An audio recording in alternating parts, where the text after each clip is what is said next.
I'm John Volkins. I'm a professor at Colorado State University, and I study aerosols and environmental health. So this is an exposure monitor. It's designed to measure nanoparticles, and nanoparticles are present in all of the air we breathe. In a given cubic centimeter in this room, there could be 5,000 nanoparticles present. We're not necessarily worried about those nanoparticles because they're produced naturally in the environment. What we're worried about are engineered nanoparticles and man-made nanoparticles. Some man-made nanoparticles could be welding fume, diesel exhaust, any kind of form of combustion, even wildfire smoke.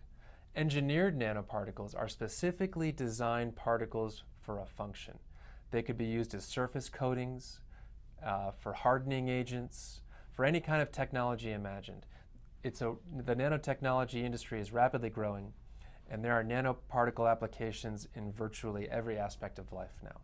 We're unsure about whether or not those nanoparticles are harmful to people, and so we want to be able to measure them so we can understand how many of these we would be breathing in on a given day. So this device is a self-powered unit that would be worn in the breathing zone of an individual. Air is drawn in through the inlet, and this device uses an interesting force called thermophoresis to capture particles on this very tiny electron microscope grid.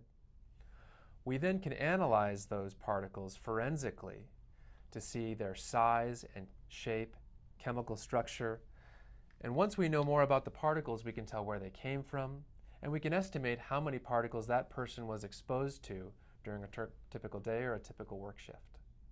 So the National Institute of Occupational Safety and Health gave us a small grant to develop the concept prototype. We then partnered with R.J. Lee Group, a company in Pittsburgh, who obtained a commercialization grant to build the prototype you see here.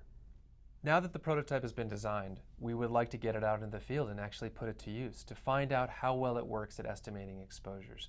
And that really means collaborating with colleagues throughout the world who have access to these facilities and who are interested in measuring nanoparticle exposures. So we'll put this on actual workers in the field, and we'll start to estimate exposures and really get a feel for how well it's working.